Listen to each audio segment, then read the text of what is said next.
What happens when the man you married sees you as a trophy, but treats you as a burden? For Elara Vance, her marriage to the ambitious Julian Thorne was a quiet compromise. She lived simply, hiding a secret legacy to honor her father's wishes, while Julian climbed the social ladder, craving the validation of Miami's elite. But at the most exclusive yacht party of the season, Julian's ambition and cruelty collide. In a desperate attempt to impress his powerful friends, he publicly mocks his wife, calling her poor and simple. He has no idea that the woman he just humiliated doesn't just belong at the party. She could buy it, the yacht, and everyone on it. His single, cruel sentence is about to cost him everything. The thick, cream-colored cardstock felt heavy in Julian Thorne's hand. It wasn't just an invitation, it was a key. Embossed in gold leaf, the insignia of Donovan Reed, the tech mogul who had practically reinvented logistics, shimmered under the halogen lights of their sterile, high-rise apartment. An evening aboard the Olympian. This was it. This was the night that would cement his new status. Julian practiced his smile in the reflection of the glass balcony door. The Miami skyline glittered back at him, 1,000 rivals, 1,000 opportunities. He adjusted his silk tie, a deep sapphire blue that he'd been told brought out the predator in his eyes. He was a man on the rise, a partner at a boutique private equity firm, and he looked the part. All he needed was to land the Sterling account, and this party was the hunting ground. He turned his gaze inward to the living room, where his wife, Elara, was reading a book. She was, as always, an enigma of simplicity. She wore a simple linen dress, her dark hair was tied back, and she was lost in some history of maritime navigation. It was this simplicity that had first drawn him to her. He'd met her at a museum benefit. He, a rising star, and she, he'd assumed, a quiet, impressed volunteer. She was beautiful, but more importantly, she was uncomplicated. She required no maintenance, had no ambitious family, and seemed perfectly content to orbit his world. She was the perfect, unassuming accessory for a man like him. Lately, however, that simplicity had begun to grate on him. It felt less like humility, and more like a lack of drive. It felt poor. "Elara, are you even getting ready?" he snapped, the invitation tapping against his thigh. Elara looked up, her expression placid. "Of course, Julian. The boat doesn't even launch for 2 hours. I was just finishing this chapter." "It's not a boat, Elara, for God's sake. It's a 200-foot mega yacht. It's the Olympian. Do you have any idea who will be there? Victoria Sterling will be there." He said the name with a reverence that bordered on absurd. "That's nice," Elara said, placing a simple leather bookmark between the pages. "I'm sure she'll be lovely." Julian scoffed, walking over to their bedroom closet. He pulled open his side, a meticulous row of dark suits and designer shirts. He then glanced at her side. It was functional. Simple sheath dresses, practical blouses. He felt a flash of genuine anger. "You're not wearing that, are you?" He gestured to the book in her lap. "I was planning on wearing the navy blue dress, the one you said you liked. The one from a department store, to Donovan Reed's party?" "Absolutely not." He pulled out a black, sequined number he'd bought her last Christmas, a frantic purchase after he'd forgotten their anniversary. "Wear this. And the diamonds I got you. Try to look like you belong." Elara's gaze hardened, just for a second. It was a subtle shift, like a deep-sea current changing direction, unseen on the surface. "The navy dress is fine, Julian. It's elegant." "It's safe, Elara. It's dull. Tonight is not about being safe. It's about being seen." He threw the sequined dress onto the bed. "I'm closing the Sterling deal tonight. Their entire shipping fleet needs restructuring, and I'm the man to do it. Victoria, her father, they need to see that I'm one of them, that we are one of them. I can't have my wife looking like she won a competition to be there." The cruelty in his voice was casual, honed by months of similar, smaller paper cuts. He was no longer the charming, attentive man who had wooed her with promises of a shared life. He was a man consumed by reflections, by the appearance of success rather than the substance of it. Ilara stood up slowly. She was taller than he often remembered, and her posture, usually relaxed, straightened to something rigid. "I will be ready in an hour, Julian. I will wear the navy dress. It was a gift from my father." "Your father? The man who ran some boat repair shed?" Julian rolled his eyes. "Fine. Whatever.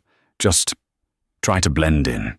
Don't talk about your volunteer work at the museum. Don't talk about old books. And please, just smile and nod. Let me handle the conversation."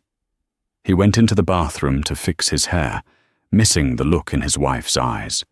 It was not anger, and it was not hurt. It was the cold, clear look of a CEO making a final, difficult decision. She had hoped this moment would never come. She had tried, for 2 years, to honor her promise, to live a normal life, to find love with a man who wasn't blinded by the name Vance. Her father, Robert Vance, hadn't run a boat repair shed. He had built Vance Maritime Solutions, a colossus of the industry, a shipyard that built and refitted everything from naval destroyers to the very mega yachts the new money crowd adored. When he passed, he left her everything, with one dying wish. Don't let the money own you, Ilara. Live a real life. Find someone who loves you, not the balance sheet. Hide it until you know for sure. She had tried. She had met Julian, who seemed so different, so driven by his own merits. She had fallen for the idea of him.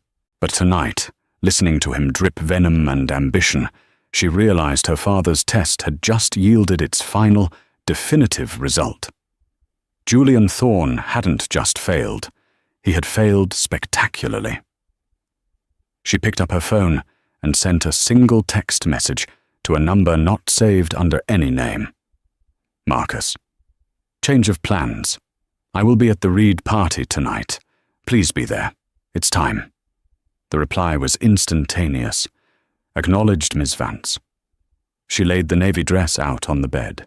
It was a simple, bespoke silk gown from a designer whose name Julian wouldn't recognize, but Victoria Sterling absolutely would. It was the color of the deep ocean, and it had cost more than Julian's last 2 bonuses combined. He just didn't have the eye to see it. He saw the world in sequins and brand names. He had no idea what real, quiet power looked like. The launch boat cut through the dark waters of Biscayne Bay, its twin engines a throaty hum. The air was thick with salt and money. Julian was electric, vibrating with nervous energy. He'd barely spoken to Ilara on the drive to the marina, too busy rehearsing his talking points for Victoria's father, muttering about leverage and logistics. Ilara sat beside him, a portrait of calm, her hands folded in her lap. As the Olympian came into view, even Julian was forced into a stunned silence. It wasn't a yacht. It was a floating skyscraper. Lights cascaded down its white hull, illuminating 3 separate decks, a helicopter pad, and a glass-walled swimming pool on the stern. Staff in crisp white uniforms stood ready at the boarding platform. "My God," Julian breathed, his eyes wide. This is real power." "No, it's not," Ilara thought, her gaze analytical. "It's just a boat, a very large, very complex boat. I know the man who designed the stabilization system. He owes me a favor." They stepped aboard onto a teak deck polished to a mirror shine. A string quartet played softly near a cascading champagne fountain. Waiters moved through the crowd with trays of oysters and caviar. And the crowd, It was a glittering sea of Miami's most powerful. Tech billionaires, real estate tycoons, and old money matriarchs all mingled, their laughter light and sharp. Julian immediately transformed. His shoulders squared, his rehearsed smile clicked into place. He grabbed 2 glasses of champagne, handed one to Elara without looking at her, and scanned the crowd. "There, that's Victoria," he hissed, nodding toward the aft deck. Victoria Sterling was the absolute center of her own universe. She was stunning in a fire-engine red dress that left little to the imagination, her blonde hair swept up in a complex, dazzling style. She was surrounded by a coterie of admirers, laughing loudly at something one of them had said. She was, Elara noted, the exact opposite of herself. She was loud, where Elara was quiet. She was obvious, where Elara was subtle. "Julian, darling," Victoria shrieked, spotting him. She air-kissed him, her eyes flicking over to Elara and dismissing her in the same microsecond. "You made it. And you brought—" "My wife, Elara," Julian said, his voice a fraction too hearty. "Elara, this is Victoria Sterling, of Sterling Shipping." "A pleasure to meet you," Elara said, offering a polite smile. Victoria's eyes did a slow, insulting inventory of Elara, from her simple hair to her unadorned neck, and finally to the deep blue dress. There was a flash of recognition in Victoria's eyes. She, unlike Julian, recognized the designer, and it was followed by a flash of confusion. Why would this mousy woman be in a gown like that? She must have borrowed it. "Charmed," Victoria said, the word dripping with insincerity. "Julian, Daddy is over by the bar. He's dying to talk about your proposal. He finds it adorable." She linked her arm through Julian's. "Let's go, shall we? We can leave your +1 here to explore." She looks like she enjoys a good buffet. The insult was so overt, so brazen, that even Julian flinched. But the pull of the Sterling deal was stronger than any loyalty to his wife. Yes, of course. He gave Elara a panicked, apologetic glance. "You'll be okay, right, Elara? Just mingle." He let Victoria pull him away, his back rigid. Elara watched him go, feeling not a shred of jealousy, only a profound, cold pity. He was a fish swimming desperately toward a lure, blind to the hook. She turned away from the crowd and walked toward the railing, looking out not at the party, but at the dark, industrial sprawl of the port of Miami. The lights of the gantry cranes moved like giant, patient spiders. And there, in the center of it all, was the massive, floodlit complex of Vance Maritime Solutions, her shipyard. From here, she could see the dry dock where a U.S. Navy destroyer was currently undergoing a billion-dollar refit. She could see the glowing torch of a night shift welder, a tiny spark of real work in a world of glittering illusion. It's an impressive view, isn't it? A man had come to stand beside her. He was older, in a perfectly tailored but unremarkable grey suit. He had a kind, tired face and watchful eyes. "Marcus," Elara said, her voice low. "Thank you for coming."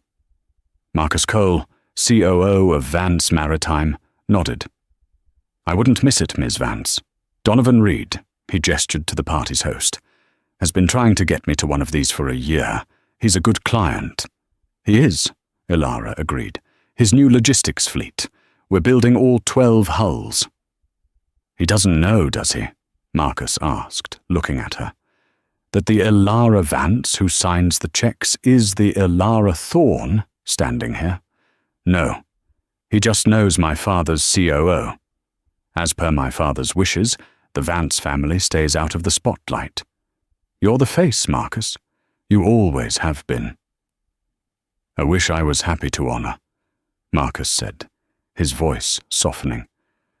"But Robert, he never would have wanted you to be unhappy. He never would have tolerated a man like that. He nodded discreetly toward Julian, who was now laughing obsequiously at something Victoria's father, a gruff man named Henry, was saying. "I know," Elara said, her voice tight. "I needed to be sure. I needed to know if he loved me, or the life I could have given him. It turns out he doesn't love me, and he's just angry I'm not giving him that life." "So the storm protocol?" Marcus asked quietly. "Yes. Is everything in place?" "As of 4 p.m. today," Marcus confirmed, checking his watch. "The acquisition of Sterling Shipping's outstanding debt was finalized. We bought it from the Singaporean bank for 40 cents on the dollar. Henry Sterling doesn't know it yet, but as of this moment, you are his bank, and he's in default." "And Julian's firm?" "Even easier. Your husband, I'm afraid, is a very poor gambler. He leveraged his firm to the hilt on a bad currency speculation. The trust your father set up for you, the one Julian doesn't know about, has been quietly buying his debt for months. He's personally liable for, well, everything." A cold knot of finality settled in Elara's stomach. This was the point of no return. "So he's ruined." "He will be," Marcus said. "All it takes is one call from our lawyers." Elara watched her husband. He was posturing, gesticulating wildly, explaining some concept to Henry Sterling, who looked profoundly bored. Julian was so busy performing success that he hadn't noticed he had already failed. "Not yet," Elara said. "I want him to have his moment. I want him to get everything he thinks he wants. Let him believe he's won." "That's a cruel game, Elara," Marcus observed, though not unkindly. "He's a cruel man," Elara replied, turning back to the lights of her shipyard. "He just doesn't know it yet. He thinks it's ambition. Let him have his night. I'll have the rest of my life." An hour later, Julian was floating. He was drunk, not on champagne, but on proximity to power. He and Victoria had been inseparable. Their conversation, a rapid-fire exchange of names, places, and veiled financial gossip. Henry Sterling had clapped him on the shoulder and said, "I like your style, Thorne. We'll talk Monday." He had made it. He was in. He found Elara exactly where he'd left her, by the railing, staring at the port. She was holding the same, untouched glass of champagne. He felt a sudden, sharp surge of resentment. He had just conquered the world, and she was moping. She hadn't even tried to network. She was an anchor, a dead weight on his ascent. Victoria sashayed up beside him, her eyes sharp. "Is she all right, Julian? She hasn't moved all night. Is she intimidated?" "She's fine," Julian slurred, louder than he intended. "She's just not used to this." "Clearly," Victoria said, her voice a purr. She raised her voice just enough for the surrounding guests to tune in. "That's a sweet dress, Elara. Did you make it?" A few people snickered. Elara turned, her face a polite, unreadable mask. "It's a Gaultier," she said simply. Victoria's smile faltered. She knew the name. "Oh, a vintage piece, then. How frugal." Julian, sensing he was losing the upper hand and desperate to realign himself with Victoria, stepped forward. He felt the need to perform, to show Victoria and the others that he was one of them, that he saw Elara through their eyes.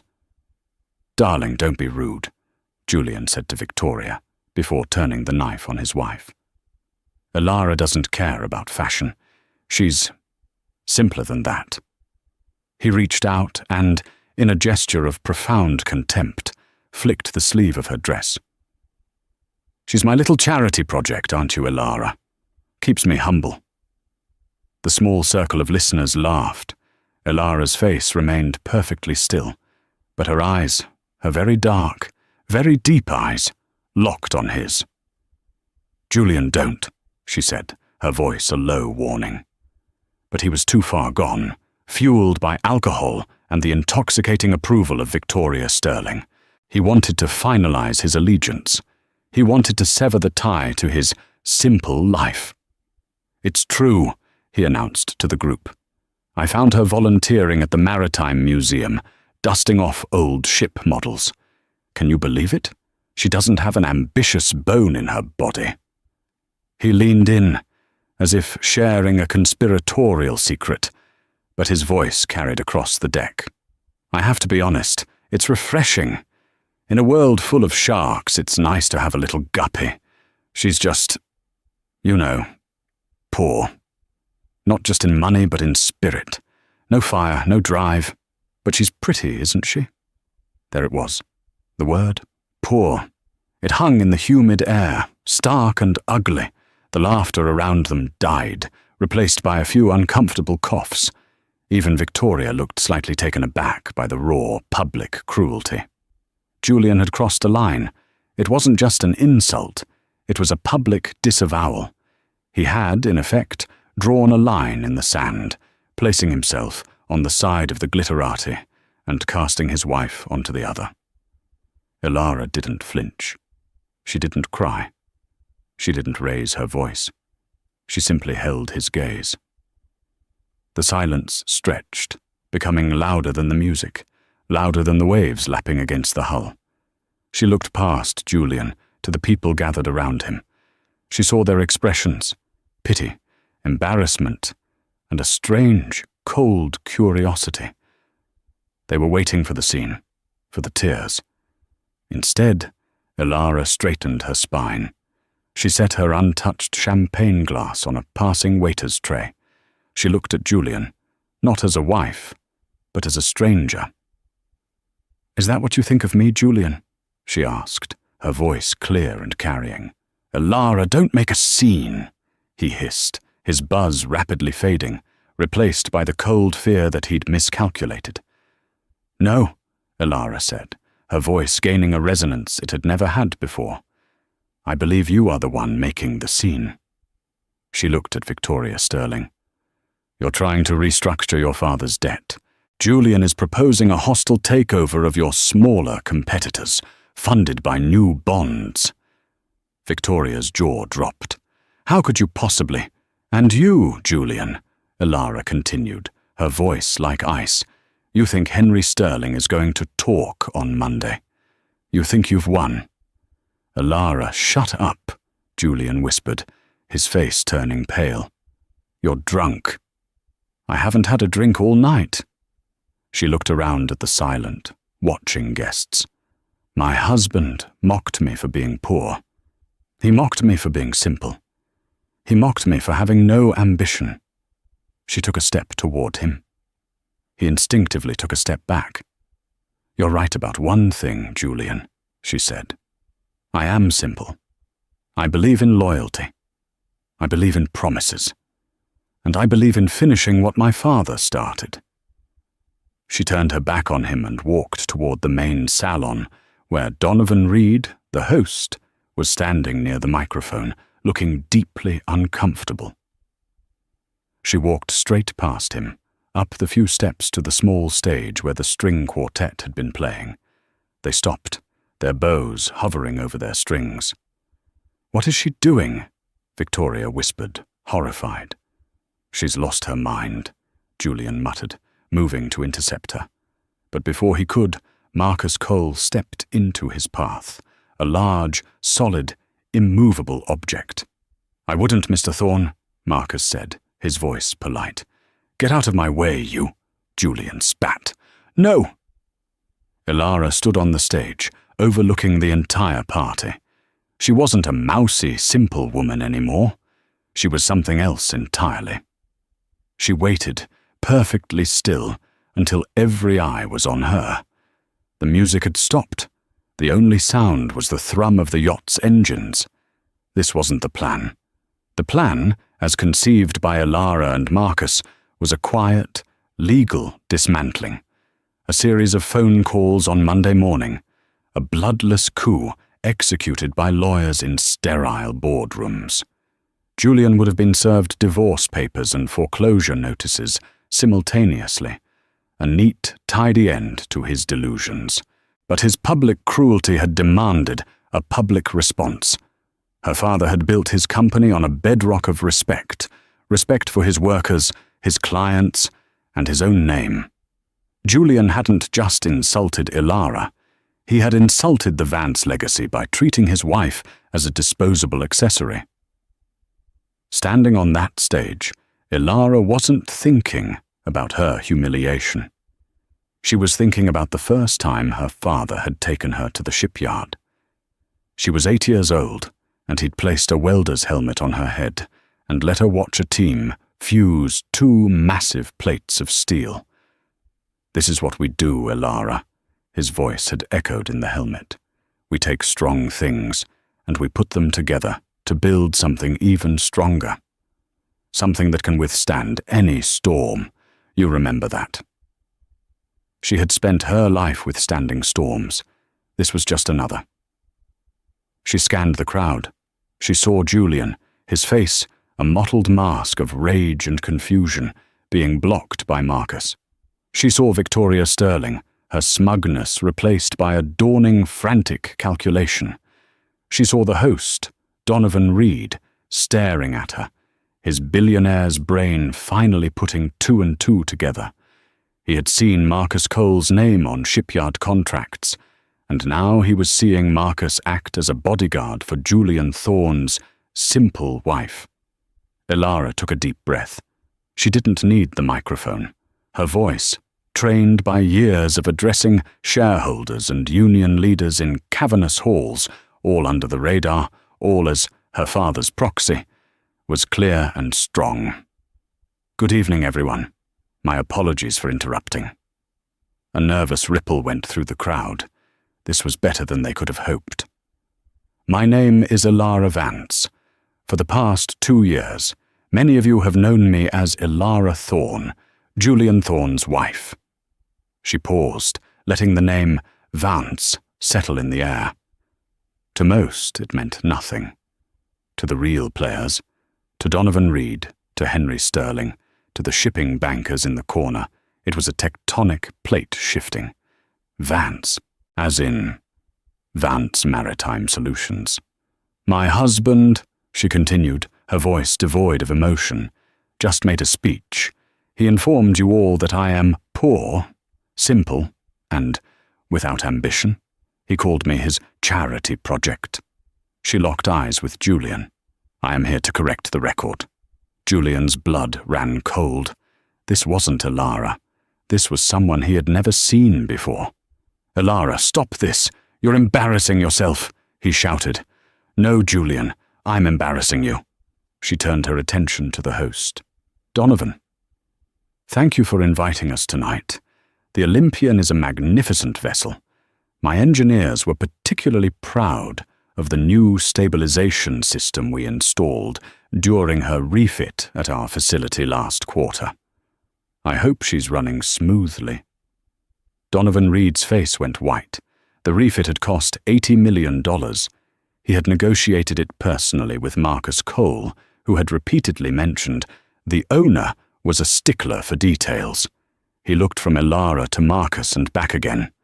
"Ilara, Vance," he said, the name clicking into place.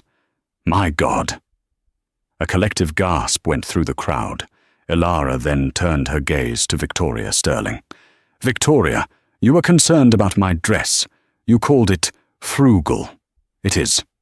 I prefer to be frugal with my personal luxuries so that I can be generous in my business dealings." "What are you talking about?" Victoria snapped, her bravado crumbling. "I'm talking about your father's company, Sterling Shipping," Ilara said. "A fine old line company. Unfortunately, it's leveraged to the point of bankruptcy. As of 4 p.m. today, Vance Maritime Solutions acquired the entirety of your $400 million debt portfolio from your creditors, which means, as of this moment, I own your father's company. You, your father, and your entire family. Victoria, you work for me." Victoria swayed, grabbing a railing for support. Her father, Henry, pushed through the crowd, his face purple. "That's impossible.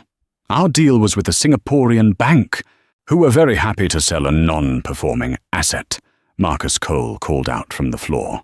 "The paperwork is at your office, Henry. You are in breach of covenant. We'll be calling a board meeting Monday to discuss the new management structure." The silence was absolute. The partygoers were frozen, watching the most brutal, efficient corporate execution they had ever witnessed. Finally, Elara turned her full, undivided attention to her husband. Julian was shaking. This was a nightmare. It was a prank. It was impossible. The mousy woman he'd married, the one he'd left at home so many nights, the one he'd just publicly destroyed, owned the Sterlings. "Julian," Elara said, and now her voice was soft, but it cut deeper than any shout. "You came here tonight to land the Sterling account. You wanted to be a player. You wanted to impress them with your ambition." She took a step closer to the edge of the stage. "The problem, Julian, is that you have no ambition. You only have an appetite. You don't want to build anything. You just want to have things. You wanted to have me. You wanted to have the respect of these people." "Elara, please, what is this?" he begged, his voice cracking. "What are you doing?" "I'm answering your question," she said. "You mocked me for being poor. Julian, I am the sole owner and CEO of Vance Maritime Solutions. My father, Robert Vance, left it to me. The boat repair shed you so dismissively refer to is the single largest private employer in the state of Florida. This yacht we are standing on, it's my client's. The port you're looking at, it's my domain. The entire Sterling shipping fleet you were so desperate to advise, it's my new and most problematic asset." She paused, letting the weight of her words crush him. "You called me poor. Julian, you are the poor one, and not just in spirit." This was the part she dreaded, and the part she knew was most necessary. The humiliation of her husband was a private matter that he had made sickeningly public, but his financial ruin was a public fact, one he had simply been hiding. You're lying," Julian stammered, his eyes darting around for an ally. He found none. The faces of the guests were cold, fascinated. They were sharks, just as he'd said, and they smelled blood. His blood. You're a volunteer. I pay for our apartment. I pay for your life. Do you, Julian?" Elara asked, her voice laced with a sadness that was almost genuine. "Do you really?" She looked to Marcus, who gave a single, curt nod. "Let's talk about your firm, Thorn Capital," Elara said, her voice rising to project across the deck once more. "A boutique firm. So boutique, in fact, that it has been functionally insolvent for 8 months. Julian's breath hitched. That's a lie." "Is it?" Elara challenged. "Or is it true that you lost 70% of your client's capital on a disastrous yen trade in March? Is it true that you've been covering the losses by moving money between accounts, a move that the SEC would call, let's see, wire fraud? How? As I said, I'm a frugal person. I like to know where my money is going, especially when it's my money you've been losing." She let that statement hang in the air. Julian's mind, already reeling, tried to process the new information. His losses. Her money. "The apartment, Julian. The lease is in my name. The car you drive, it's registered to a holding company I own. Your suits, your watches, even your membership at the golf club. For the last 2 years, they have all been paid for. Not by your brilliant trades, but by a discretionary trust my father set up for me. a trust I've been drawing from to cover my husband's failures. She was dismantling him, piece by piece, in front of the very people he idolized. You didn't marry a charity project, Julian. You are one. My charity project. I was paying for the illusion of your success, waiting for the man I thought I married to show up, waiting for you to be honest with me, waiting for you to show a single shred of integrity. She shook her head, a gesture of final, profound disappointment. But you couldn't. You just kept digging, kept lying, and kept posturing. You thought you were a wolf, but you were just a scared little boy, spending his wife's allowance and insulting her to feel powerful. Julian Thorne crumpled. It wasn't a dramatic collapse. It was a slow, agonizing deflation. His shoulders slumped. His face, so arrogant just moments before, became the face of a terrified, cornered child. The color drained from it, leaving a pasty, gray sheen. He looked from Elara's cold, commanding face to Victoria's, which was a mask of pure, unadulterated hatred, directed entirely at him. He looked at Henry Sterling, who looked like he was about to have a stroke.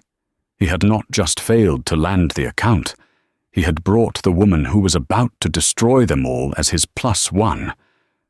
Elara, no, please, he whispered, taking a step toward the stage. I love you. I didn't mean it. It was the champagne. It was them. He pointed a shaking finger at Victoria. She made me say it. She doesn't understand us. It was the most cowardly, most pathetic defense possible. Victoria, who had just lost her family's empire, reacted with predictable venom. "You pig!" she shrieked, lunging at him, her hands clawed. "You brought this snake here to ruin me." "Get her off me," Julian yelped, stumbling backward. "Enough!" Elara's voice cracked like a whip. Victoria froze. Julian froze. "Marcus," Elara said. Marcus Cole stepped forward.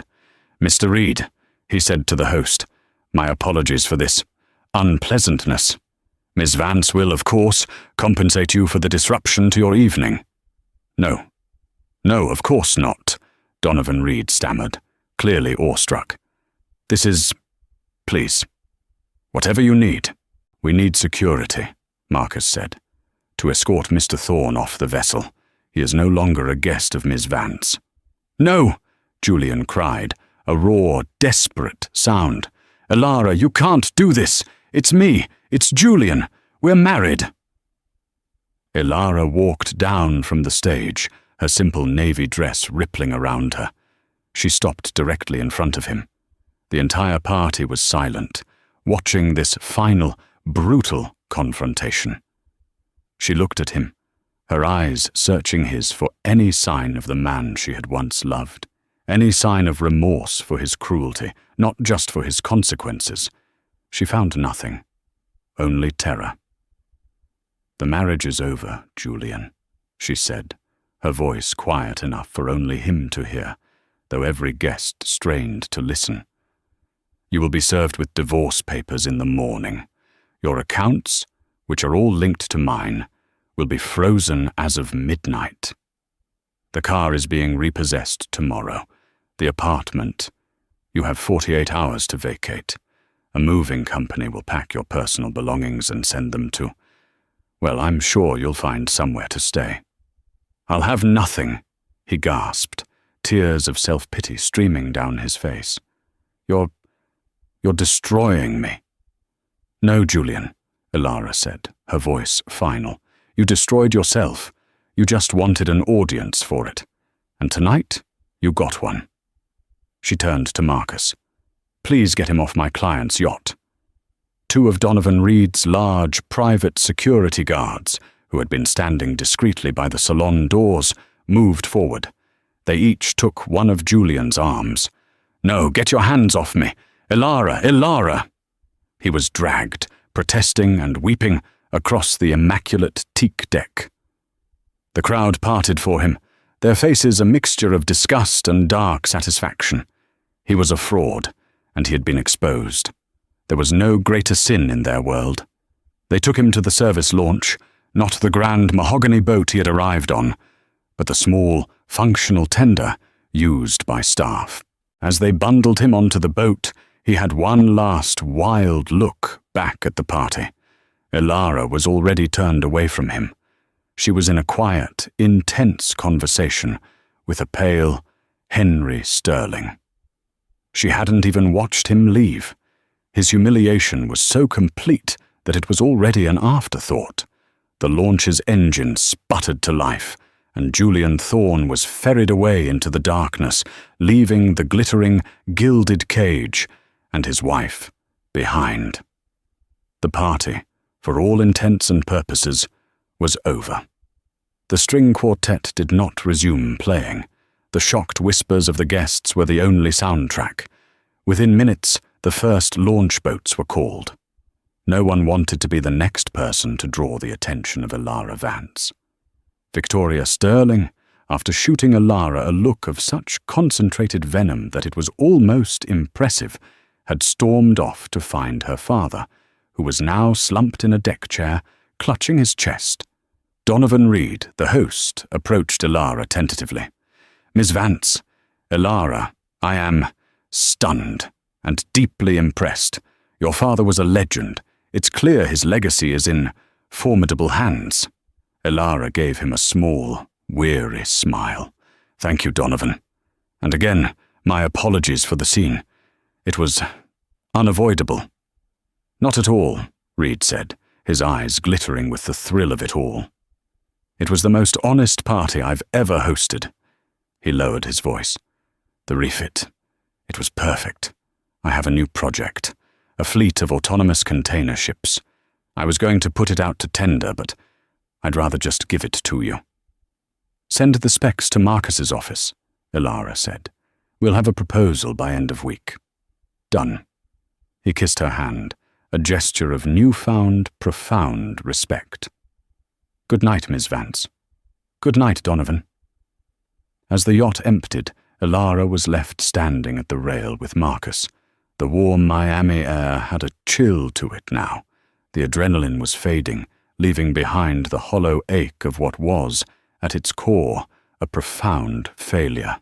Her marriage, her trust. "Well," Marcus said, sipping a glass of water, "that was certainly more dramatic than a Monday morning phone call." Elara let out a long breath she felt she'd been holding for 2 years. "He made it public, Marcus. He put a price tag on my dignity. I just showed him he couldn't afford it." "And the Sterlings?" "Henry will cooperate," Elara said, watching the man being helped onto a boat by his daughter. "He has no choice. We'll restructure the company, replace the board, and absorb their fleet into our logistics division. It will be profitable within a year. Victoria, she will be the problem. Make sure her corporate accounts and access are frozen by morning." "Consider it done," Marcus said. He looked at his boss, her face illuminated by the distant city lights. "Robert would have been... well, he would have been furious you married that idiot. But he would have been damn proud of how you ended it." "I just want to go home, Marcus," Elara said. "Which one?" he asked gently. She smiled. Not the empty, polite smile she'd worn for Julian, but a real, small, tired smile. "The one by the water, the one my father built. The car is waiting at the marina." They took the launch back in silence. The city lights seemed sharper, the air cleaner. When they reached the marina, there was no sign of Julian. He was already a ghost, absorbed by the city that had no tolerance for high-profile failures. Instead of the black sedan Julian used, a different car was waiting, a simple, dark green Range Rover, old but impeccably maintained. It had been her father's. She got into the driver's seat. It felt right. "Will you be all right, Elara?" Marcus asked, his hand on the door. "I will be," she said, her voice firm. "This was a necessary correction. a chapter that needed to end. Tomorrow, the real work begins. I want to be at the shipyard at 6 a.m. We have a destroyer to deliver. I'll see you there, boss. Ilara drove away from the glittering high-rises of downtown. She left behind the sterile apartment that had never felt like a home. She drove south, past the glowing port, past her port, and toward the quiet, old-money enclave of Coconut Grove, where a sprawling, unpretentious house sat hidden behind a canopy of banyan trees. She walked in and the house was silent, smelling of old wood and the sea. She shed the navy blue dress, leaving it on the floor, and pulled on an old, soft t-shirt and sweatpants. She made a cup of tea and walked out onto the back terrace, which overlooked the dark, quiet bay. She had hidden herself for 2 years, trying to honor a promise, trying to find a man who wouldn't be defined by her wealth. She had failed to find the man, but she had, in the process, found herself again. The mask of the simple wife was gone, and she was left with the woman her father had raised, strong, capable, and in charge. The humiliation of the night faded, replaced by a cold, clear sense of purpose. Julian Thorne was a mistake, a painful, expensive, and deeply embarrassing mistake. But he was also a lesson. Never again would she make herself small to make a man feel big. Never again would she confuse ambition with appetite. Her phone buzzed. It was a news alert from a financial wire. Donovan Reed announces exclusive, multi-billion-dollar autonomous shipping contract with Vance Maritime Solutions. Shares in competitors plummet. She smiled, a true, sharp smile this time. She sipped her tea as the sun began to hint at its arrival, painting the eastern sky in shades of grey and violet. It was a new day. 6 months to the day after the party aboard the Olympian, the Miami sun was just as bright. But the world had shifted on its axis. The air at Vance Maritime Solutions was filled with the sharp scent of ozone and salt, and the roar of industry was punctuated by a palpable sense of occasion. Ilara Vance stood on a raised platform, her dark hair pulled back in a severe, elegant ponytail. She wore no jewelry, save for her father's simple steel watch. Her suit was a practical, sharp charcoal grey. Before her, dwarfing the pier, sat the Navigator, the first of Donovan Reed's fully autonomous, liquid natural gas-powered container ships. It was a behemoth of steel and code, a vessel that would, quite literally, change the world. A crowd of hundreds was gathered on the pier, the entire day-shift engineering team, union leaders, maritime press, and a visibly ecstatic Donovan Reed. Ilara stepped up to the microphone. There was no tremor in her hands, no hesitation in her voice. The mousy, accommodating +1 was a ghost, a shed skin. When my father, Robert Vance, founded this shipyard, she began, her clear voice projecting over the hum of the crowd. He did so with a simple creed: build it strong, build it right, and build it to last. He believed in the power of real work. He believed that what we do here, in the heat and the grime, is the engine of the modern world. He saw the ships, not just the balance sheets. She paused, her gaze sweeping over the welders and draftsmen in the front rows. For the last few years, our company has operated from the shadows. We honored my father's wish for privacy. But today, we honor his legacy of innovation. The Navigator is not just a ship. It is a promise. It is the result of thousands of hours, of brilliant minds and calloused hands working in concert to build something the world has never seen. Vance Maritime is not just building ships. We are building the future. The applause was thunderous, genuine. Donovan Reed, taking the podium next, was even more effusive. I've worked with shipyards all over the world, he boomed. No one, has the integrity, the vision, and the sheer competence of Ilara Vance and her team. She is a giant, and I am honored to be her partner." Ilara simply nodded, a small professional smile on her lips. She had just publicly cemented a $50 billion contract. Later, as the press swarmed the new ship, Ilara stood with Marcus Cole in the quiet of the main observation tower, watching the organized chaos below. "The launch was flawless, boss," Marcus said, handing her a tablet. "The launch was the easy part," Ilara replied, her eyes already scanning the next dry dock. "The real test is the Pacific crossing. How is the Sterling fleet integration?" 95% complete, Marcus said, tapping the screen. "We've refitted the last of Henry's rust buckets. The entire fleet is now profitable. As for Henry, he accepted our retirement package. He's living in a very quiet, very modest condo in Boca." "And Victoria?" Ilara asked, her voice neutral. Marcus permitted himself a small, dry smile. She did not take it well. She tried to sue. She sued you for emotional distress, her father for mismanagement, and Mr. Reed for conspiracy. The courts threw out all 3 cases. Her legal bills, which she couldn't pay, forced her to sell her penthouse. Last I heard, she was living with an aunt in Palm Beach and trying to launch a lifestyle brand on Instagram. It has 17 followers. Ilara processed this, her face unreadable. There was no triumph, only a quiet finality, a predictable outcome. And the other one? She never used Julian's name. He was simply the other one.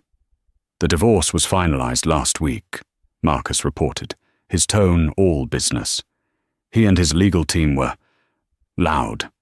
They demanded half of everything. They postured. They threatened. And I presented them with the consolidated file.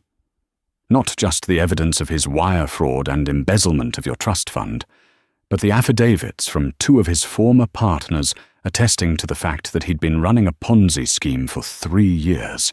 His entire firm was a house of cards. Ilara's blood ran cold just for a second. It was worse than she'd even known. His lawyers, Marcus continued, advised him to accept your generous offer. Which was? We pay for his one-way bus ticket to Omaha, Nebraska, where his mother lives. We do not press federal charges. He signs away any and all claims to your name, your assets, and your company forever. He is legally barred from coming within 500 miles of Miami. He signed. It wasn't a question. He signed, Marcus confirmed. He is, as of this morning, working in a call center for a subprime auto lender. He's gone, Ilara. A ghost. Ilara turned from the window and looked at the man who had been her father's right hand, and was now hers. Thank you, Marcus. For everything. Just protecting the company, boss, he said, though his eyes were kind. That evening, Ilara didn't go back to the sprawling house in Coconut Grove. Instead, she drove her father's old Range Rover to the Miami Maritime Museum. It was closed to the public, but the director, an old family friend, let her in. She walked through the silent halls, past the old maps and sextants, until she stood in front of a brand-new, gleaming glass wing. A simple plaque was on the wall, the Robert Vance Pavilion for Maritime Studies. Inside, it wasn't a stuffy collection of relics. It was a vibrant, high-tech STEM lab. Interactive screens showed the physics of displacement. A wave tank simulated hull integrity. It was designed for the city's underprivileged students, a place to learn a real, tangible trade, a place to learn how to build. She stood there for a long time, her hand on the cool glass. This was his legacy, not the money, not the power. This, the act of creation. She found the exhibit she'd been looking for in the old wing. It was a dusty, forgotten model of a 19th century clipper ship. She had, in fact, been dusting it the day Julian Thorne had walked in, all predatory charm and expensive cologne. She remembered the conversation. He'd said, "You must be so bored. All these old dusty things." She'd replied, "I'm not. I think they're beautiful. They changed the world." He'd laughed, a smooth, condescending sound. "Well, I'm here to change the world in a different way. And you're too beautiful to be dusting someone else's memories." He had never, she realized, seen her at all. He had seen a beautiful, simple, uncomplicated backdrop for his own ambition. He had seen a prop. He hadn't seen the woman who could, on that very day, have bought and sold his entire firm with a single phone call. He hadn't seen the woman who understood the complex engineering of the very ship she was dusting. She felt a sudden, profound pity for him. Not for the call center employee in Omaha, but for the man on that yacht. He had been so blind, so desperate for the appearance of power, that he had never once stopped to feel the substance of it. She left the museum and drove to the shipyard. The night shift was in full swing, the yard ablaze with floodlights, a man-made constellation. She took the industrial elevator to the very top of the main gantry crane, 500 feet in the air. The wind up here was fierce, whipping her hair from its ponytail. But she stood unbothered, her hands on the steel rail. The view was breathtaking. To the east, the glittering artificial skyline of Miami. To the west, the dark, sprawling, sleeping city. And below her, the yard. Her yard, a symphony of fire and steel. "He never came up here, did he?" Marcus had come up behind her, holding 2 hard hats. She took hers and put it on. "Once," she said, her voice almost lost in the wind. "He said the view was industrial. He wanted to know why I wasn't looking at the skyline." Marcus nodded, looking out at the city. "The skyline is where the money is kept. This," he swept his hand over the yard, "is where it's made." "He saw the grime, not the ships," Ilara said, her eyes fixed on a welder's torch, a brilliant blue star in the dark. "He saw the work, but he never understood the worth." She took a deep breath, the air tasting of metal and the sea. The humiliation of that night was gone. The anger was gone. The marriage was a footnote, a lesson in due diligence. She was not her father's heir. She was not Julian's ex-wife. She was Ilara Vance, the woman who owned the shipyard, and as the night shift began its long, loud, powerful work, she turned her back to the glittering, hollow city and faced the fire. The story of Ilara Vance and Julian Thorne is a powerful, painful reminder that a person's worth is never determined by the labels others try to put on them. Julian, blinded by his own ambition, saw his wife as poor and simple, failing to see the immense strength and power she held in silence. He built his life on a foundation of lies and arrogance, only to watch it all crumble when the truth, in the form of his humble wife, was finally revealed. Ilara, forced to choose between a toxic marriage and her father's legacy, found that her greatest power wasn't just in her name or her company, but in the dignity she refused to sacrifice. What did you think of Julian's downfall? Was Ilara's revenge too harsh, or exactly what he deserved? Let us know your thoughts in the comments below. If you enjoyed this story of hidden strength and shocking twists, please hit that like button and share this video with someone who loves a story of justice being served. And don't forget to subscribe to our channel and ring the bell so you never miss a new story. Thank you for listening. The tickets were the most exclusive in the world. Paris Fashion Week, front row. He sat there, arm draped possessively around his new lover, a stunning model half his age. He was Marcus Thorne, a man who had everything.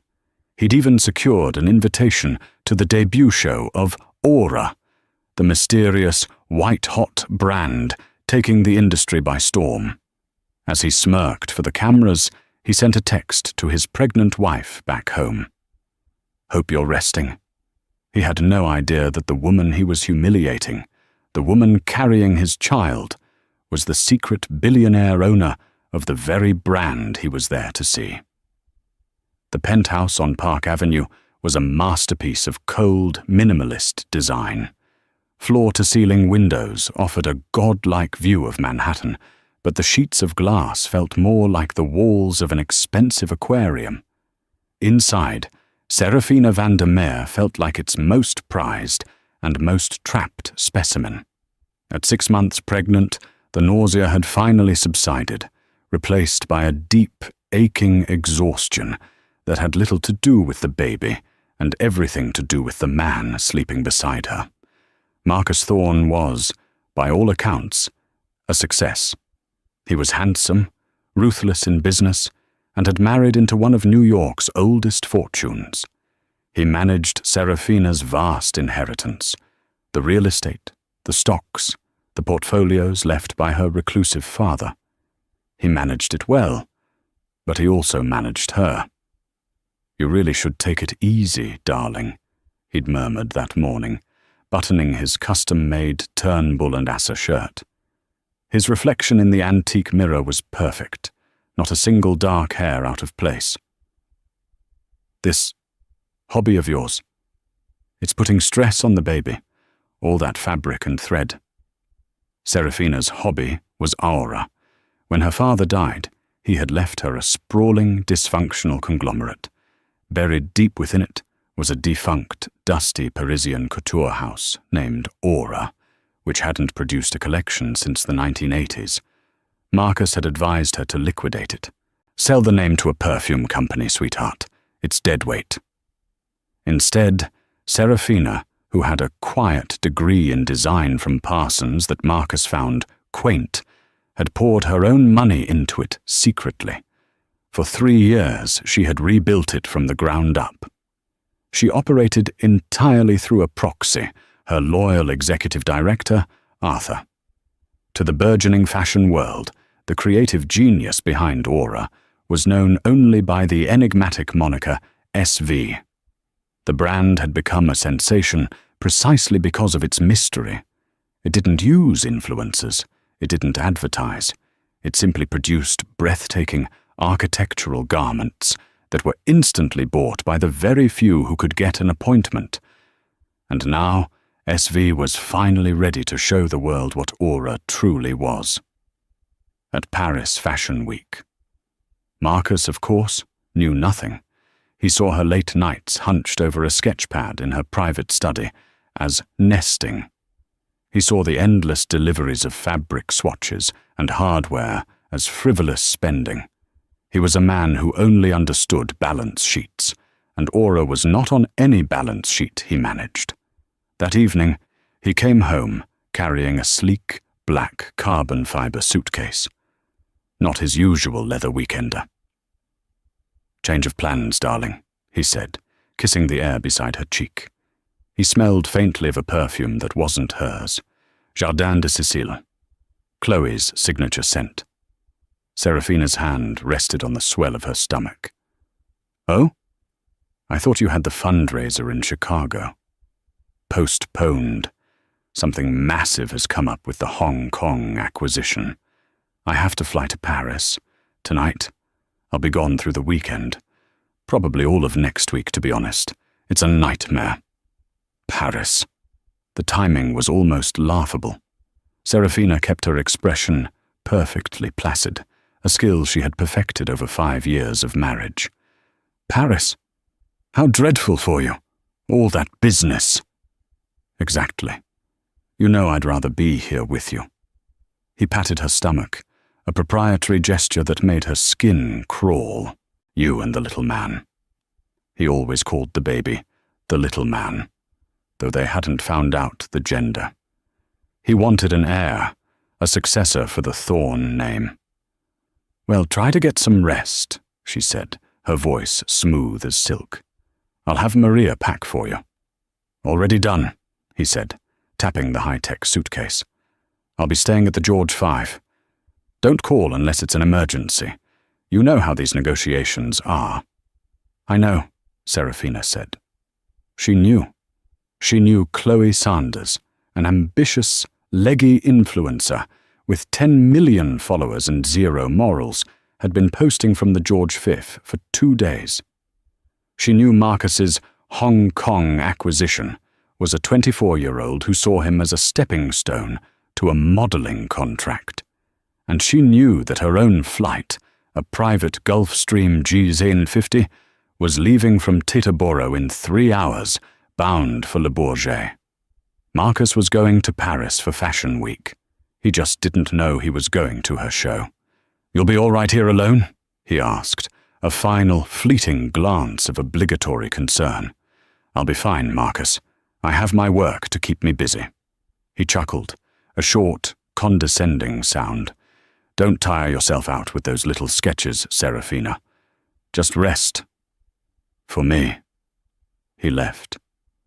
The heavy penthouse door clicked shut with the sound of a vault ceiling. Serafina stood motionless for a full minute, the skyline's indifferent lights glittering in her eyes. Then she walked to her study, picked up the phone, and dialed her driver. "Thomas, bring the car around. It's time to go to the airport." The Aura Atelier was not in a glamorous part of Paris.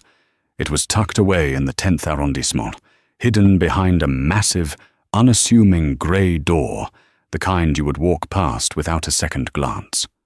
But behind that door was the nerve centre of the most talked-about brand in the world. While Marcus and Chloe were likely ordering champagne from room service, Serafina, under the name SV, was standing in a cavern of white light, fabric bolts, and controlled chaos. She had traded her Park Avenue loungewear for a simple black maternity dress and comfortable custom-made flats. Her hair was pulled back in a severe bun, and her face, free of makeup, was alive with an intensity Marcus had never seen. "No," she said, her voice quiet but absolute. She was looking at the Look 9 model. The dress was a column of midnight blue silk, but it was buckling slightly at the hip. "The tailoring is lazy. The seam isn't biased. Arthur, who approved this?"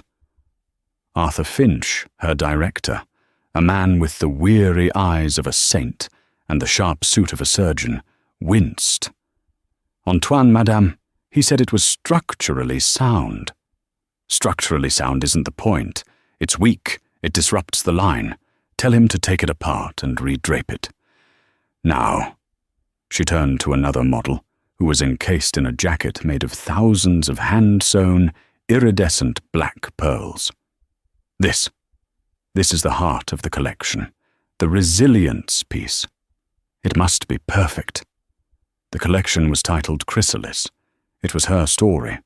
It moved from restrictive, almost armor-like pieces in dark, heavy wools and leathers to gradually lighter, more ethereal creations.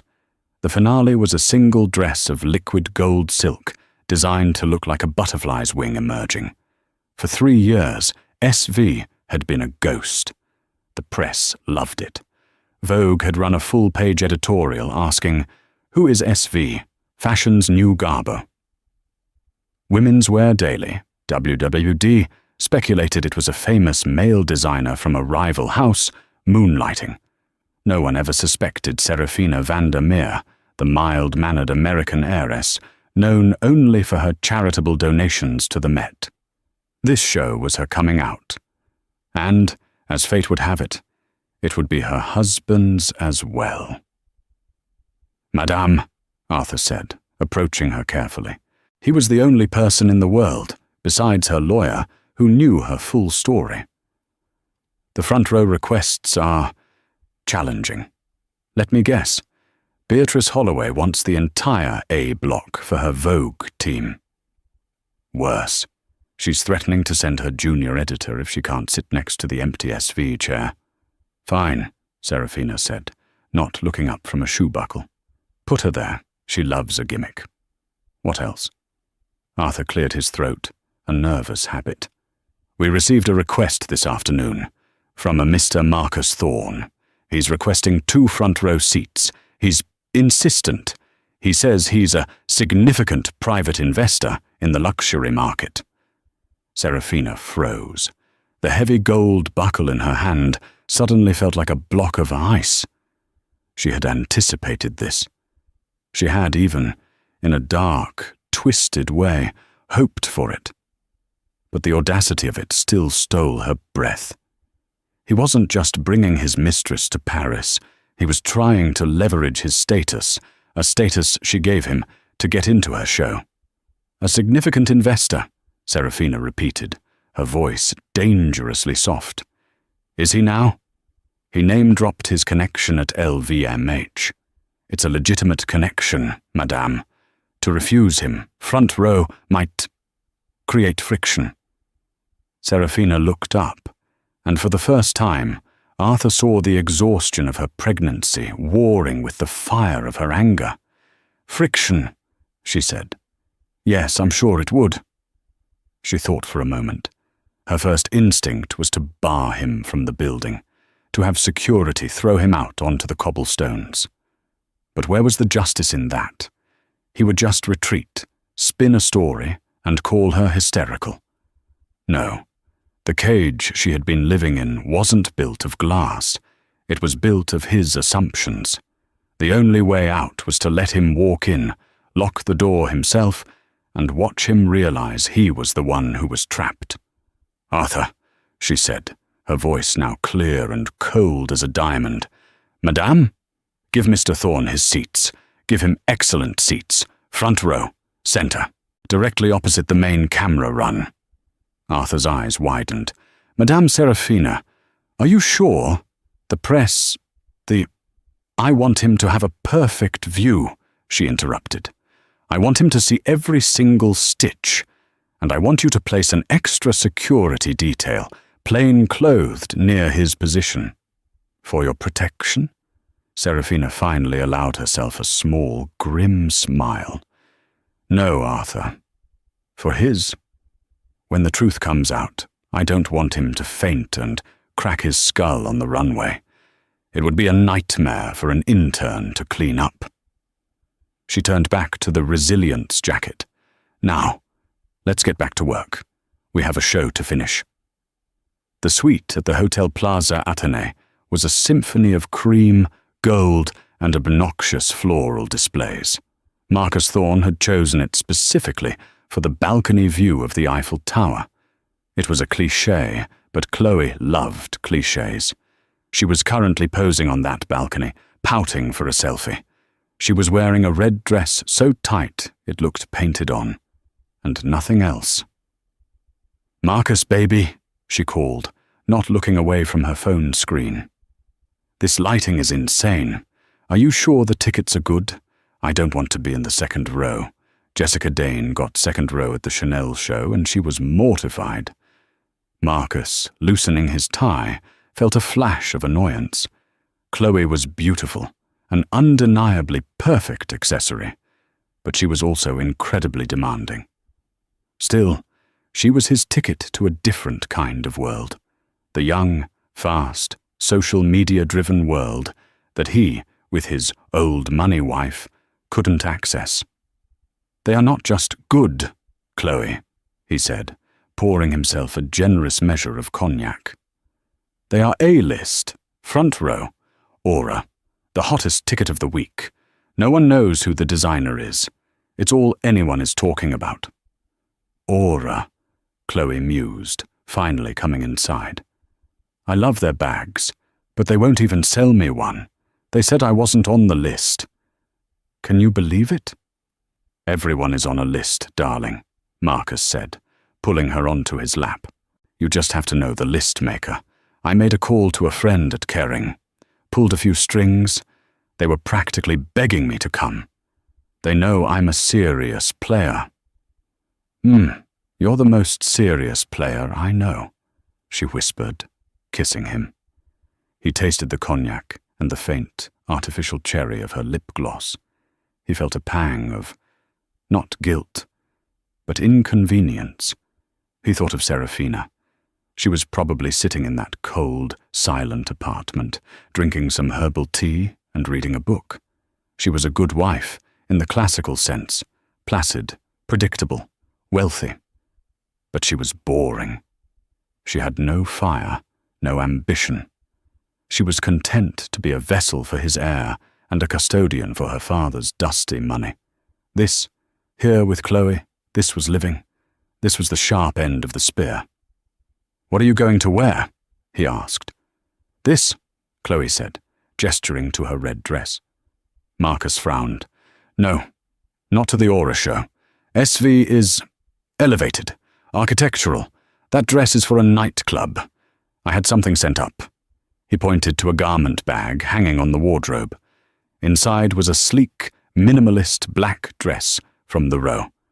It was expensive, understated, and, in Chloe's opinion, a total bore.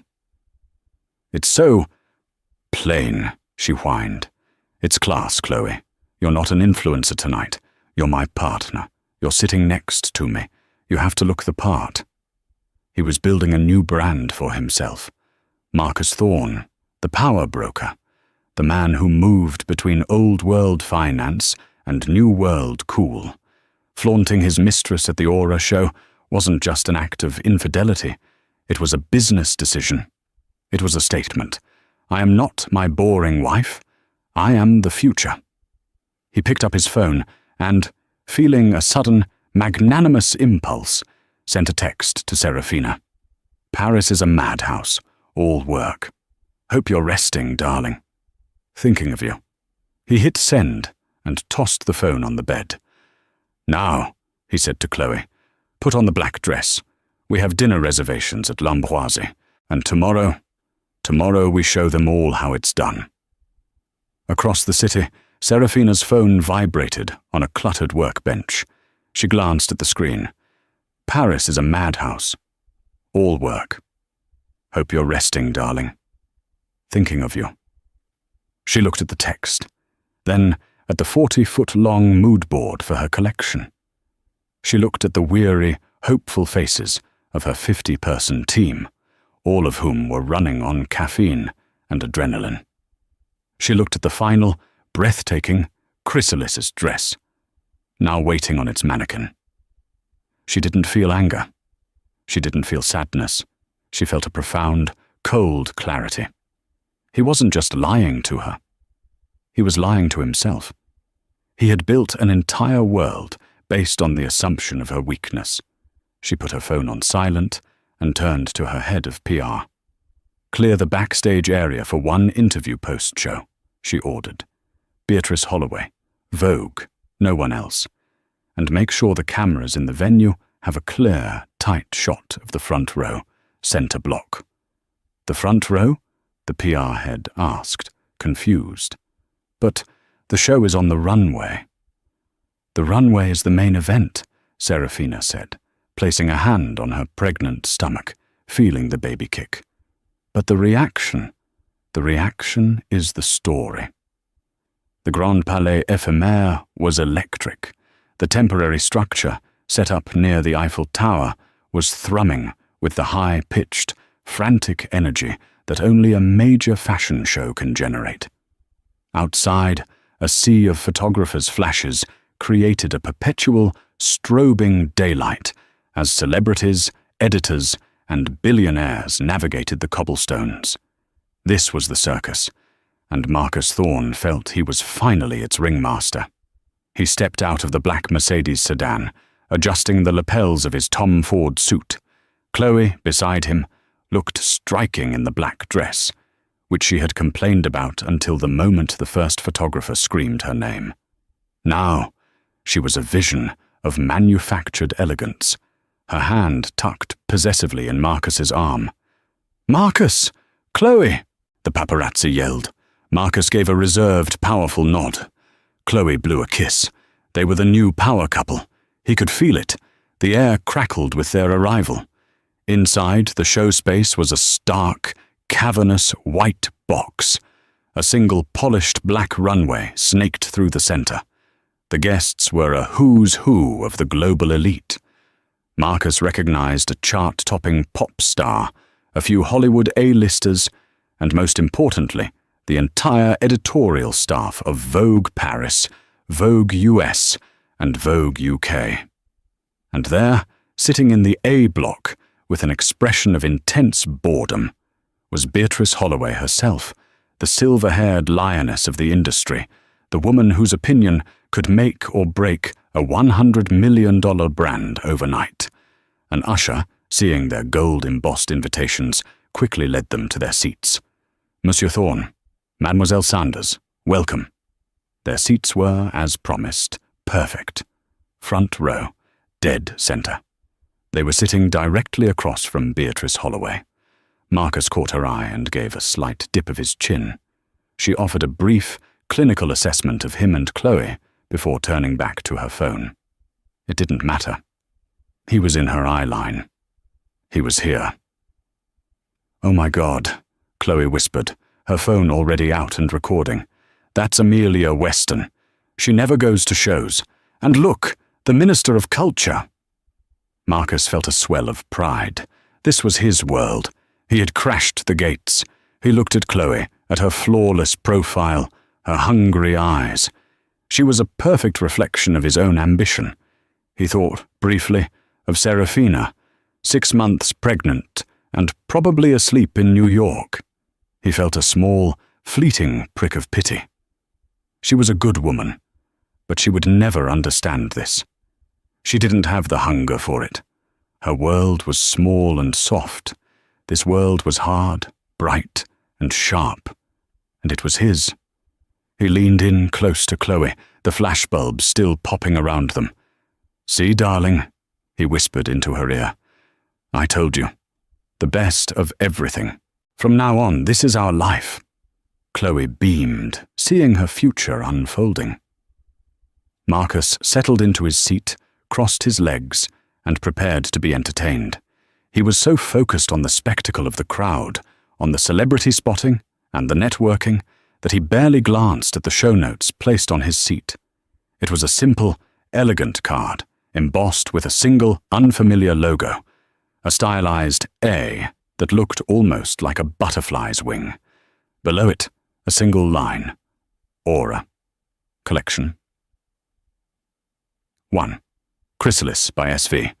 He had no idea that SV was the name his wife used at her design school, a simple monogram of her maiden name, Serafina Vandermeer. He just thought it was a cool, anonymous brand. The lights began to dim. A hush fell over the massive room. Marcus put his arm around Chloe's chair, the picture of casual power. He was ready for the show to begin. The room plunged into absolute darkness. For a moment, the only sound was the collective anticipatory intake of breath from 800 people. Then, a single piercing violin note cut through the silence. A beam of white light hit the top of the runway. The first model emerged. She was encased in a dress of dark slate-grey wool, structured so rigidly it was almost armor. The shoulders were sharp, the waist unnaturally constricted. It was beautiful, but it was brutal. As she walked, the sound of her heels was like a metronome, a countdown. More models followed. The first part of the Chrysalis collection was about constraint. Dresses that looked like cages, jackets with heavy, restrictive buckles, colors of charcoal, obsidian, and deep, bruised purple. The tailoring was exquisite, unlike anything Marcus had ever seen. Even he, a man who appreciated suits but not fashion, could see the genius in the construction. "It's so dark," Chloe whispered, her phone filming every second. "It's powerful," Beatrice Holloway said from across the runway, her voice carrying in the quiet. Then the music shifted. The violin was joined by a cello, and the tone began to swell. The clothes started to change. The dark wools gave way to shattered silks. A dress appeared that looked like a fractured mirror, its pieces held together by delicate gold thread. The colors began to lift. First, flashes of silver, then pale blues, then a blush of dawn pink. The silhouette softened.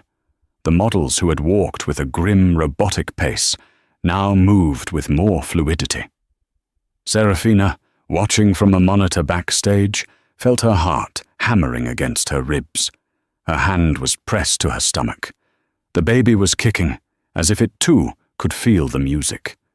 "They're with you," Arthur whispered, his eyes glued to the screen. "You have them."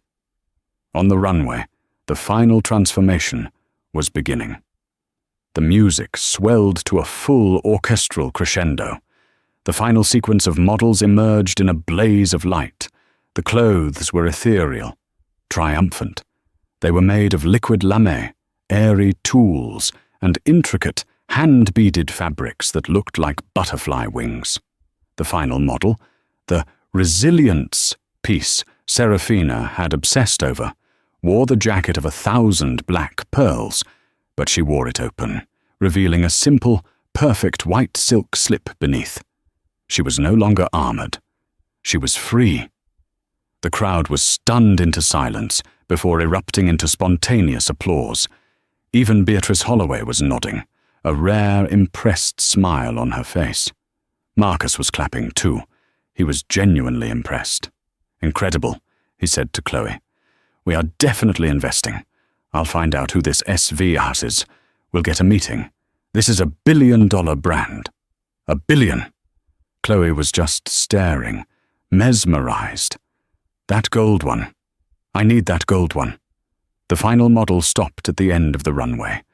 The lights changed, softening to a warm glow. The music faded, replaced by the sound of a single, steady heartbeat.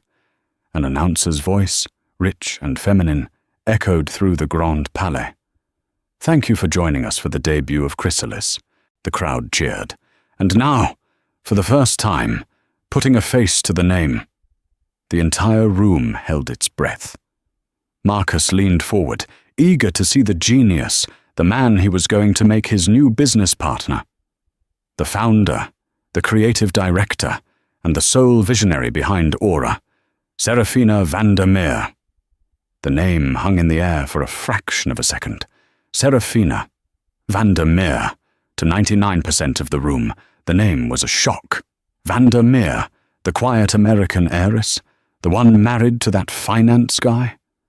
To Marcus Thorne, the name was not a shock. It was an impossibility, a sonic boom that deafened him. His smile froze, then cracked. He physically recoiled, as if struck. "What?" he breathed. "What did she say?" Chloe turned to him, her face a mask of confusion. "Serafina, like, you're Serafina." And then she walked out. From the dark mouth of the backstage entrance, Serafina emerged into the warm, brilliant light. She was not the woman Marcus had left in New York. This was not the quiet, placid wife in her cashmere lounge set. This woman was a queen. She was wearing a sharply tailored, custom-made maternity pantsuit in a stunning, brilliant white. Her hair, which she usually wore down, was slicked back, emphasizing her high cheekbones and the fierce, intelligent light in her eyes. Her 6-month pregnancy was not something to be hidden. It was the centerpiece of her silhouette, a statement of power, of creation. She looked radiant. She looked terrifying. She looked, Marcus realized with a sickening lurch, completely and utterly unknown to him. The room exploded. The applause was deafening. The flashes from the photographers were blinding, a solid wall of white light. Beatrice Holloway was on her feet, leading a standing ovation. Serafina walked slowly, gracefully, down the long, black runway. She passed the models, who were lined up, smiling and applauding their creator. Marcus couldn't move. He couldn't breathe. His entire reality was collapsing in on itself, crushing him. His wife, his boring, passive, hobbyist wife, was SV the dusty couture house he'd told her to sell, the sketches he'd condescended to, the late nights he'd assumed were pregnancy nerves. It was all this empire. He looked at the Aura logo on the screen, then at his wife's powerful figure, then at the fawning, adoring crowd. He was a fool. He was the biggest, most colossal fool in the history of Paris. Serafina reached the end of the runway. She paused, took a deep breath, and smiled. A genuine, luminous smile of pure, unadulterated triumph. And then her eyes scanned the front row. She passed over the celebrities, over the fawning editors, until her gaze found his. She locked eyes with Marcus. There was no sadness in her look. No, how could you?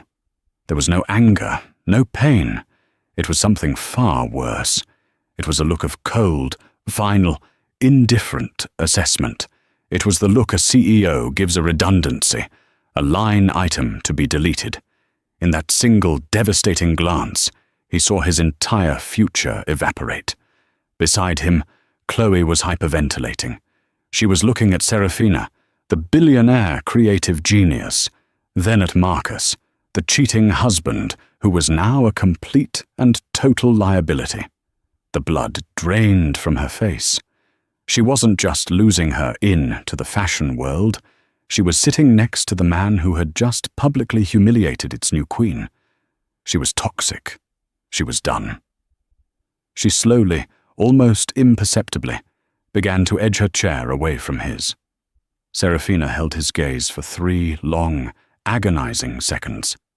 Then she turned, bowed to Beatrice Holloway, and walked calmly back up the runway, disappearing backstage as the applause reached a fever pitch. Marcus was left in the front row, a statue of ash in a Tom Ford suit, the blinding flashes of the cameras still going off in his face. But they weren't for him. Not anymore. The applause was a physical wall of sound, a tidal wave that seemed to pin Marcus Thorne to his seat. It was a roar of adulation, not just for a collection, but for a coronation. And he, in his front row seat, was the jester at the feast, the sacrificial lamb. He finally, mechanically, got to his feet. His legs felt like lead, his blood replaced with ice. The crowd was a blur of standing, cheering faces, all directed at the dark opening backstage where she had disappeared. "Serafina!" he yelled, his voice sounding thin and pathetic, lost in the din. "Serafina!" He began to push, shoving his way past a bewildered starlet and a stony-faced fashion critic. "I need to see my wife," he said, the words sounding insane even to his own ears. "She's my wife." He reached the backstage entrance just as 2 massive, black-suited security guards stepped forward, linking their arms. "Sir, this area is private," one said, his voice a bored, professional monotone. "She's my wife!" Marcus roared, his composure shattering completely. He was a wild animal, cornered and terrified. "Let me through. She's pregnant. She's hysterical. She doesn't know what she's doing." "On the contrary, Mr. Thorne." Marcus froze. Arthur Finch, Serafina's hobby director, stepped out from behind the guards. The weary, deferential man Marcus had occasionally seen delivering swatches to the penthouse was gone. In his place was a man of absolute, cold authority, his suit sharper than any of Marcus's. "Arthur, thank God!" Marcus gasped, lunging for him. "Tell these gorillas to let me pass. This is a misunderstanding. She's overwrought. The pregnancy—" "I have never seen her more lucid," Arthur said, his voice slicing through Marcus's panic. He held up a hand, not to console, but to stop. "Mrs. Van der Meer is not seeing you, Mr. Thorne. Not now. Not ever. You can't do this. We can, and we have." Arthur's eyes were as indifferent as Serafina's had been on the runway. Mrs. Van der Meer's instructions were very specific. You are not to approach her, her staff, or her properties. Her properties? Her properties? I manage her properties. I built this. Whatever this dressmaking nonsense is, I funded it with my... You funded nothing, Arthur said, the contempt in his voice a fresh slap. Aura was rebuilt using Mrs. Vandermeer's private, premarital assets, routed through a blind trust in Delaware. A trust you, her brilliant financial manager, never once thought to investigate. You saw her hobby and dismissed it. You saw her, and you dismissed her. Arthur reached into his jacket pocket and pulled out a single, heavy card. This is the name and number of Mr. Robert Davies from the law firm of Paul, Weiss, Rifkind, Wharton and Garrison. He is Mrs. Vandermeer's sole legal representative. All further communication will go through him. One of the security guards placed a heavy, immovable hand on Marcus's chest. Please leave the premises, sir. Now. You can't, Marcus stammered, looking at the card. It was a declaration of war. A war he had already lost. He was physically turned and pushed, stumbling back out into the main hall, which was now emptying. The cold Parisian air hit him as he was ejected from a side door, spitting him out onto the cobblestone street. The circus was over. The last of the black cars were pulling away. He looked around, dazed, his adrenaline replaced by a hollow, sickening dread. Then he saw her. Chloe Sanders was frantically trying to hail a cab, her face hidden behind a curtain of blonde hair. She had her phone pressed to her ear, likely leaving a panicked voicemail for her agent. "Chloe!" he called, running toward her. "Chloe, wait! Get in the car!" He looked for the Mercedes he had arrived in. The driver was there, but the door was locked. The driver simply stared at him, shook his head, and put the car in gear, pulling away from the curb. "Marcus?" Chloe spun around, and her face wasn't angry. It was white with pure, undiluted terror. "Chloe, listen to me. Stay away from me!" she shrieked, her voice high and ragged. She physically recoiled, as if he were diseased. "Oh my God, stay away! Do you know what you've done? Do you know what she's done? It's a mistake. I can fix this." "Fix this? Fix this?" She laughed, a hysterical, broken sound. "Marcus, I'm toxic. I'm the girl who sat next to the dumbest man in Paris, while his billionaire wife humiliated him in front of Beatrice Holloway. My career is over. I'm a joke. You've ruined me." A taxi finally swerved to a stop. Chloe yanked the door open and threw herself inside. Marcus reached for the handle. "Chloe, just listen." "Go to hell, Marcus," she screamed, and she slammed the door on his fingers. He cried out, pulling them back as the taxi sped off, leaving him utterly, completely alone on the dark street. The faint cheers from inside the venue, the final, mocking soundtrack to his ruin. Inside, the atmosphere was euphoric. The moment Serafina stepped off the runway, her team engulfed her. There were tears, cheers, and the pop of multiple champagne corks. Her head seamstress, a woman in her 60s named Elodie, simply grabbed Serafina's hands and kissed them. "Magnifique, madame. C'est un triomphe." Serafina smiled, a genuine, weary smile. She felt the baby kick, a small, affirmative nudge. "We did it, Elodie. We did it." Arthur appeared at her side, a glass of water in hand. "He's gone." Security escorted him out. "He didn't take it well." "He was never going to," Serafina said, taking a sip. The adrenaline was fading, leaving behind a profound, bone-deep clarity. "Arthur, it's time." Arthur nodded, his expression somber but resolved. "I'll make the call. Call Mr. Davies. Tell him the chrysalis has officially emerged. He knows what that means. File the papers. Freeze the accounts. Change the locks. Everything. Today." "Yes, madame." "And the interview. Serafina asked. "Ms. Holloway is waiting in the private lounge. Are you sure you're up for this?" "I've never been more ready," Serafina said. She placed a hand on her stomach. "It's time to tell our story." She walked into the quiet, cream-colored lounge. Beatrice Holloway, the silver-haired lioness of the industry, was standing by the window. She turned, her famously severe face broken by a look of profound respect. "Serafina," Beatrice said, her voice rich with approval. "I must confess, in 40 years of covering this industry, I have never been so completely and so wonderfully surprised. You played us all." "I never played, Beatrice," Serafina said, sitting down. She gestured for Beatrice to join her. "I just stopped letting other people play me." Beatrice clicked on her recorder. "Let's talk about the collection. Chrysalis. It's a rather on-the-nose title now, wouldn't you say?" Serafina smiled, a calm, knowing smile. "It's a story of transformation, of emerging from a place of confinement. The early pieces, the armor, the constrictions. That was my life.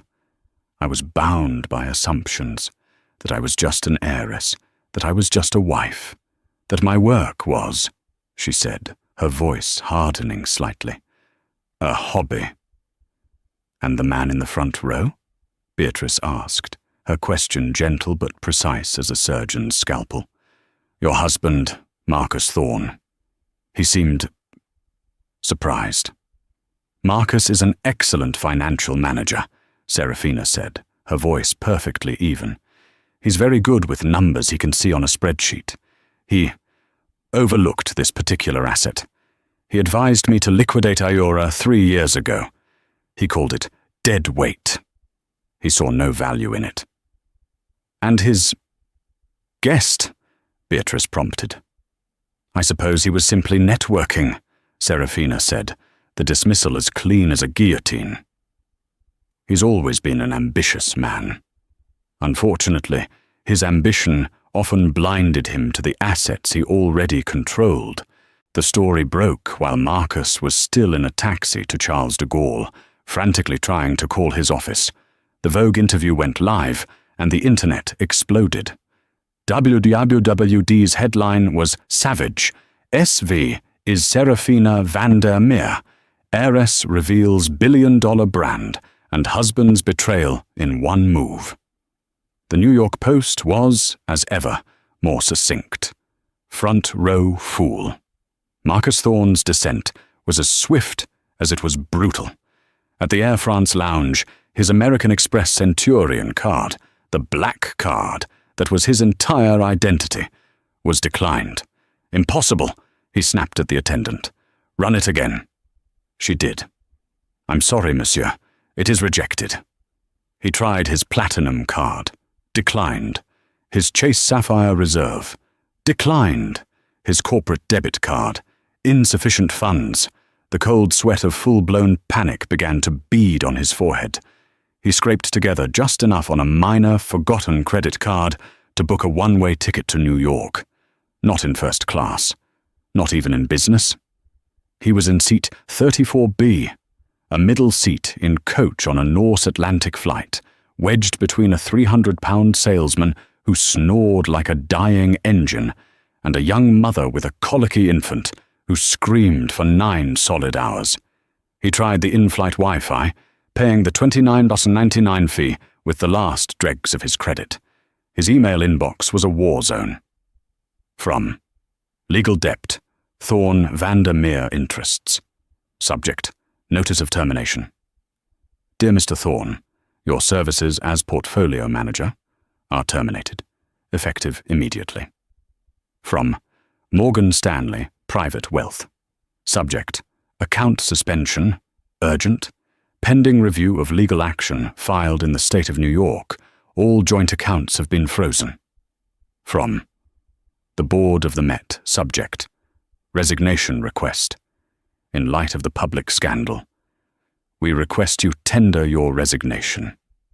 He scrolled, his hands shaking. Dozens more. From clubs, from charities, from boards. He was being excised from his own life like a tumor. He tried to call his lawyer, but the call wouldn't go through. He tried to text Chloe. The message failed to send. User not found. She had blocked him. The final humiliation came from the passenger in 34A. She was scrolling through her phone, and he saw the headline on the Daily Mail website, complete with a split-screen image. On one side, Serafina, radiant on the runway, and on the other, his own face, slack-jawed in shock, with Chloe beside him, looking horrified. The headline screamed, "He picked the wrong fashion show!" Marcus squeezed his eyes shut. The shame was a physical weight, crushing him into the cheap, stained upholstery. He wasn't a master of the universe. He was a middle-seat passenger, and the baby next to him had just spit up on his Tom Ford suit. He landed at JFK, feeling like a ghost. The air smelled of stale coffee and defeat. He walked to the black car service pickup area. No driver held a Thorn sign. He called the service. "I'm sorry, sir," the dispatcher said. "The account associated with that name has been permanently suspended for non-payment." He took a yellow cab, the meters ticking a countdown to his next failure. The cab pulled up to the familiar, opulent, limestone-clad building on Park Avenue. He stumbled out, his rumpled suit reeking of the flight.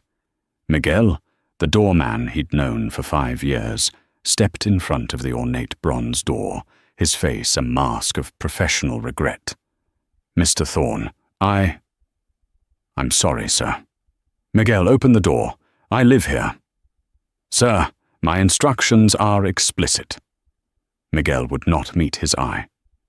"From Mrs. Vandermeer's legal team, you are not to be granted access to the building." "What are you talking about? My clothes, my files, my life is in that apartment." "A representative from Mr. Davies's office is here, sir." A thin, nervous-looking man in an ill-fitting suit stepped out from the lobby, holding a single small briefcase. It was the black carbon fiber suitcase Marcus had packed for Paris. "Mr. Thorne," the man said, his voice reedy. "All items deemed your non-marital personal property, purchased prior to your union, have been gathered. They are in this case. A temporary residence has been arranged for you at an extended-stay hotel in Midtown.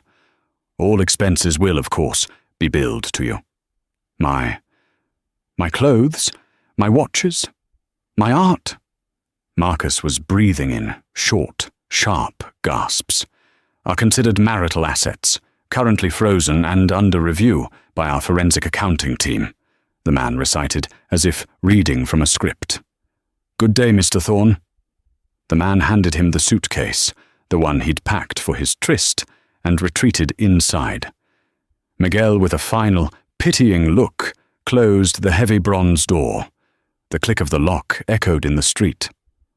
Marcus Thorne stood on the sidewalk of Park Avenue, locked out of his own life, holding an empty bag. 6 months later, the New York skyline had a new addition. The Aura Tower, a sleek 80-story spire of glass and steel in Hudson Yards, was the new global headquarters for the fastest-growing luxury brand in history. The Chrysalis collection had not just sold out, it had created a 20,000-person wait list and netted over $300 million in pre-orders alone. Aura was valued, conservatively, at $5 billion. Serafina Vandermeer's new office was on the top floor. Unlike the cold penthouse, this space was warm, filled with light, raw wood, and sketches for the next collection. The walls were covered not with art, but with fabric swatches and architectural blueprints. And on her desk, the covers of Forbes, the $5 billion hobby, Fortune, Aura's architect, and of course Vogue, the new empress, were framed. Serafina, however, was not sketching. She sat at the head of a 40-foot-long marble boardroom table, surrounded by her executive team. "The offer from Kering is $5.2 billion for a 20% stake," a lawyer, one of Mr. Davies's partners, was saying. It's an extremely strong, good faith offer, Serafina. It would give us unparalleled global distribution. Serafina looked at the numbers, her expression calm. No. The room went silent. No? The lawyer asked. No, Serafina repeated. Tell Monsieur Pinault his offer is quaint. We are not looking for a partner. We are looking at acquisitions. I want the Italian textile mill we discussed by Q3, and the leather works in Spain by Q4. Aura will be vertically integrated within 24 months. We will control the supply chain from the sheep to the shop. Am I clear? The team, after a beat of stunned silence, nodded. Yes, Madame Vandermeer. Good. Dismissed. The room cleared, the hard-nosed CEO facade dissolving as the door clicked shut. Serafina walked to a quiet, sunlit corner of her office. There, in a sleek, modern bassinet designed by an emerging artist she'd discovered, her daughter, Aurelia Vandermeer, was stirring. She lifted the baby, who cooed, her tiny hand wrapping around Serafina's finger. Hello, my love, Serafina whispered, kissing her forehead. Did you have a good nap? Did you dream of empires? On a muted television screen in the corner, a financial news ticker scrolled by. Former financier Marcus Thorne's countersuit dismissed. Judge upholds prenuptial agreement, citing overwhelming evidence of marital fraud. Serafina didn't even see it. She was too busy looking out the floor-to-ceiling window, holding her daughter, overlooking the city that was now, unequivocally, hers. The cage was gone. She was the architect of her own, vast, limitless sky. A year passed, the seasons changed, but the new reality remained fixed. For Marcus Thorne, the world was no longer Park Avenue. It was a third-floor walk-up in Jersey City, with peeling paint and a view of a brick wall.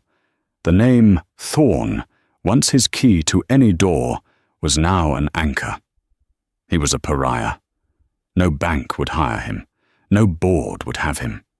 The scandal was too public, too deliciously ironic. He was the man who held the lottery ticket and used it to light a cheap cigar. He now went by Mark.